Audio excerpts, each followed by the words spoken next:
महाराज जी, मुझे ये पूछना है कि जब हमारा पुण्य कम होता है, हमको कुछ नहीं मिलता है, तो हम भगवान को ब्लेम डालते हैं, हमको नहीं मिल रहा है नहीं, पर हमको जब बहुत कुछ मिलता है तो हमको भगवान को थैंकफुल कैसे होना चाहिए? आज आपने एक अच्छा अवसर प्राप्त किया है। सबसे पहले हम प्रश्न की अनुमोदना करते हैं और साथ में इस बहन के लिए हम एक बहुत अच्छी बात बताते हैं कि जब ये छोटे थे तो बहुत आर्थिक अभाव में इन्होंने अपना बचपन गुजारा है। और आपको जानकर के आश्चर्य होगी कि पढ़ने का टैलेंट और पैशन इतना गजब का था कि 5 बड़े बैंकों में एक साथ इनका सिलेक्शन हुआ। 5 बड़े बैंकों में एक साथ सिलेक्शन हुआ। लोग एक बैंक में सिलेक्शन के लिए तड़पते हैं, परेशान होते हैं। इनका स्टेट बैंक ऑफ इंडिया में भी हुआ, बैंक ऑफ बड़ौदा में भी हुआ, ग्रामीण बैंक में भी हुआ। हर तरफ से इनको सबसे बेस्ट ऑफर मिल रहे थे और सबसे बेस्ट ऑफर में इन्होंने एसबीआई की अपनी शाखा को एसबीआई के साथ जीना पसंद किया। उसमें जो एग्ज़ाम 10 साल में होता है वो एग्ज़ाम इनने सिर्फ 3 साल में क्रैक किया। और उसके बाद सेकेंड एग्ज़ाम जो 5 साल बाद होता है, फिर अगले 2 साल में इनको पोजीशन मिली।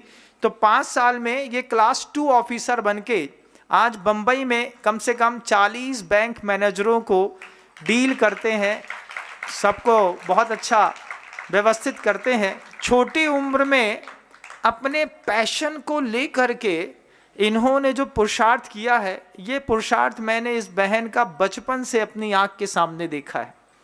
मैंने अपनी आँख के सामने देखा है तो फिर आप समझते होंगे।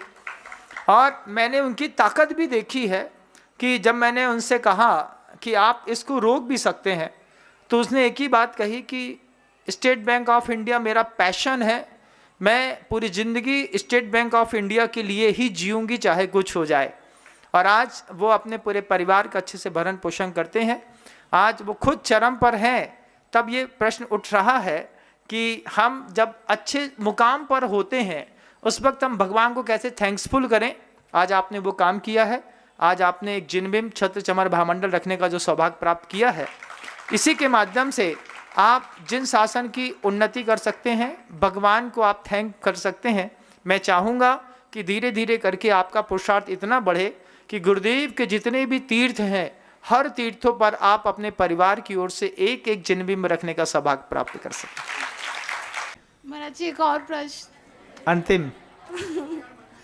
महाराज जी बोलते हैं कि 5 साल तक बच्चे का ब्रेन डेवलपमेंट 80% होता है। मेरी बेटी अभी 3 साल की है, अभी मेरे पास 2 साल बाकी है।